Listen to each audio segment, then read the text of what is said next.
welcome to Liberty Lap, where you'll get your F1 news, analysis, and live stream commentary from an American's perspective. Let's go. We have the 2026 season underway. We've got testing in Barcelona going on. Started yesterday. Today's day 2. It's Tuesday. Before we get to that, let's check out the sound of this mean Red Bull.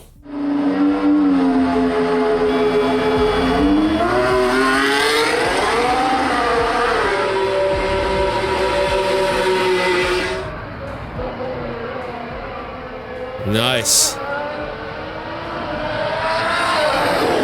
Wow. All right, let's go Red Bull. All right, we like all the cars, guys, but we will be concentrating on these American teams. Haas and Cadillac is on the grid. Do we have any pictures of Cadillac? Here we go.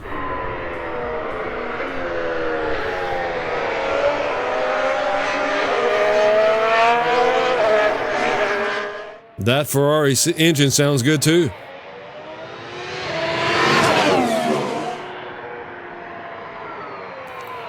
Ferrari has built a long-lasting engine. They spend a lot of time developing an engine that will last for the extent of what they're supposed to. You know, there's a engine penalty if they have to take an extra engine at the end of the year or whatever. So we shall see if the Ferrari engines hold up. They look strong though. They really do. Also, of course, the Mercedes engine. There's obviously a lot of anticipation for these new power units, and so far I think just generally on the whole, the amount of power they give is pretty impressive. I think for all the cars I was watching today, with all the different power units, probably the quickest I've ever seen an F1 car pass. That Mercedes and the Red Bull engines, they sound really good at at the warmed up temperature. There's a little trick they pulled, a lot of controversy about it. I don't know what to think about that. You know, there's always been things like that on the F1 grid where some teams innovate, and it's the interpretation of the rules, which gets a lot of teams ahead sometimes. And that's freedom. Freedom to stay within the rules. Although, the problem is they're saying that the compression ratio is higher at the warmer temperatures once the engine starts running on the Red Bull and the originally the Mercedes. So we shall see how this plays out. I hear there's a rule that overall, all of the specs have to be maintained throughout the beginning and the end of the race. So we shall see how they tackle this, because you're getting two teams, actually two engines. The Mercedes engine, which McLaren and Alpine uses, and the Red Bull engine. So you've got two of them that are going to have 10 to 13 or 15 more horsepower. So let's see what happens with that. But yeah, that Mercedes engine sounds really good, and you got to give it to them for trying to expand the rule book and push it to its limits. I mean, that's what racing's always been about, really. First fell in love with racing when I was younger. Came into a mechanic shop, and I noticed that they were taking a spring. I saw a guy in the back there. I said, "Man, what are you doing with that spring?" He was hiding a racing shock inside of a standard shock, so that the inspectors couldn't see the racing shock. So there's always been ways to try to get around the rules. But yeah, there's no different, especially now with all the new cars coming out for the first time yesterday. It's all new specs this year for these new cars coming out. And they look hot too. They look really good to me. Look at that Ferrari.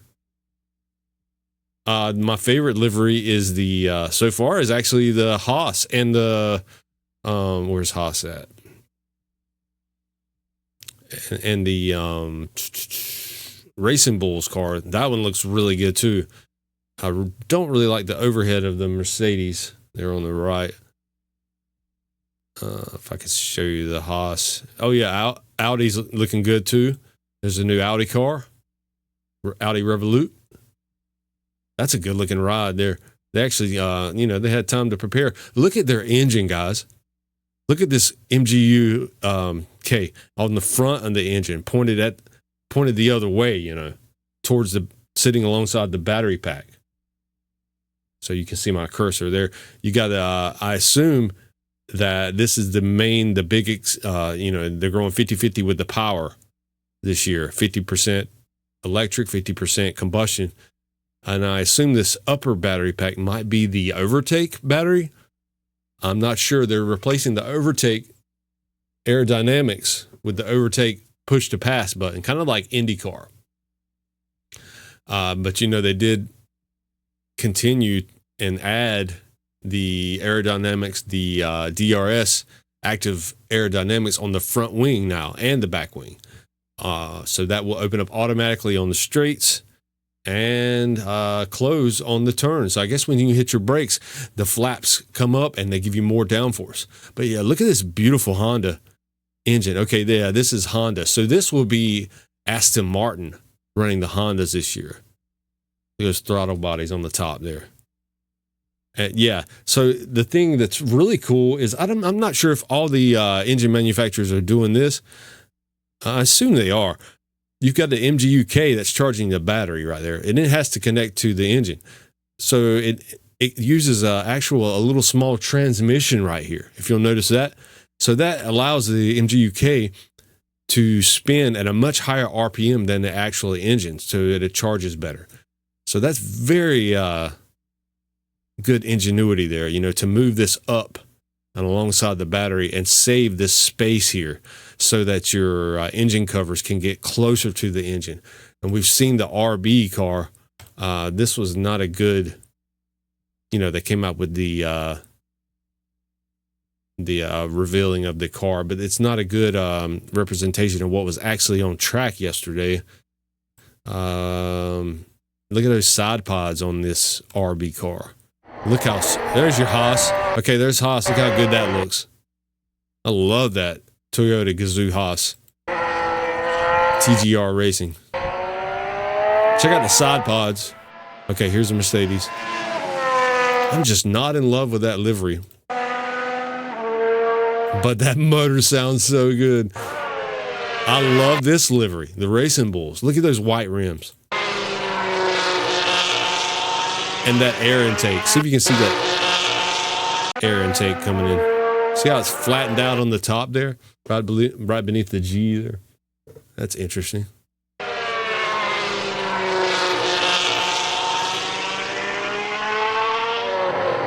Okay, so Red Bull's pushing the limits this year, guys. They're the ones that might have gone too far, or they've made a really good call.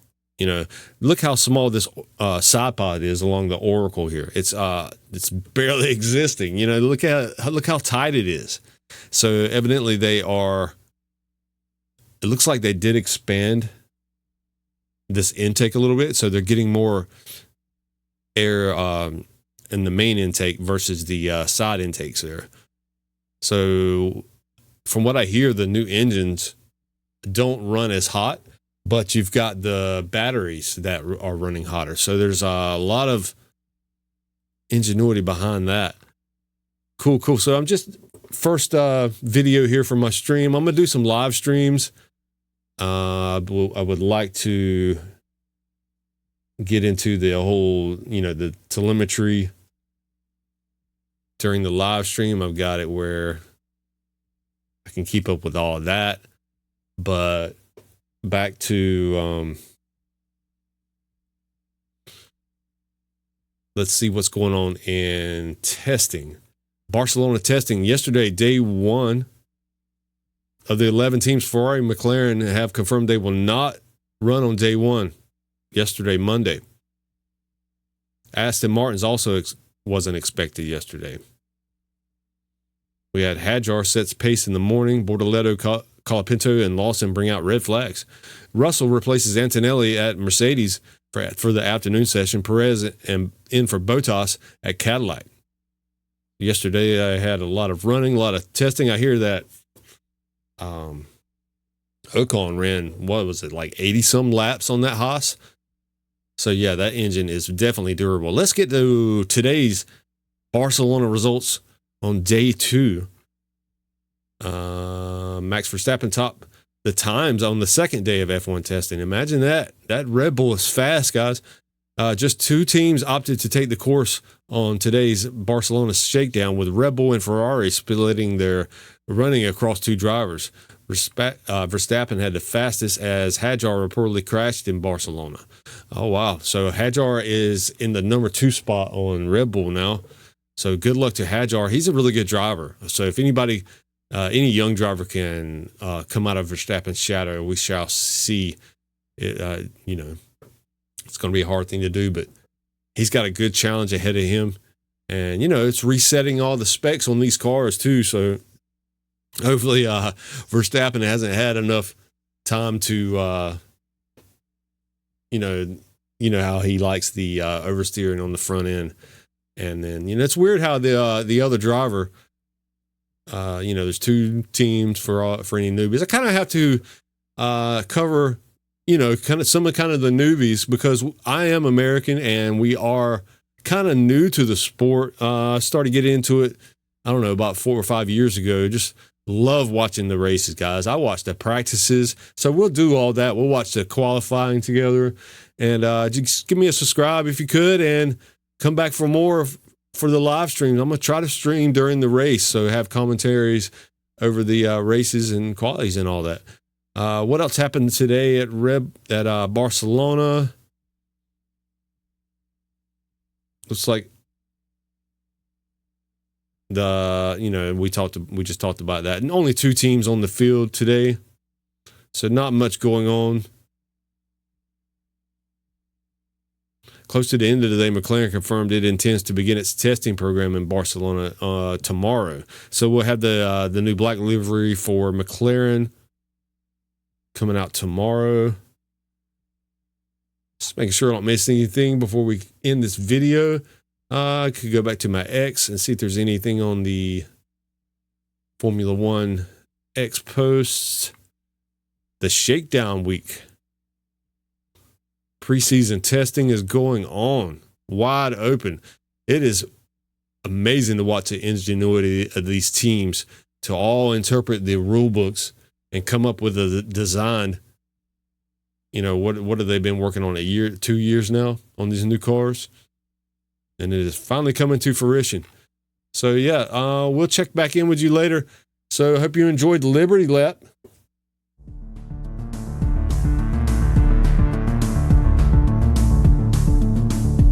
And we will see you on the grid. 2026 F1. Enjoyed it.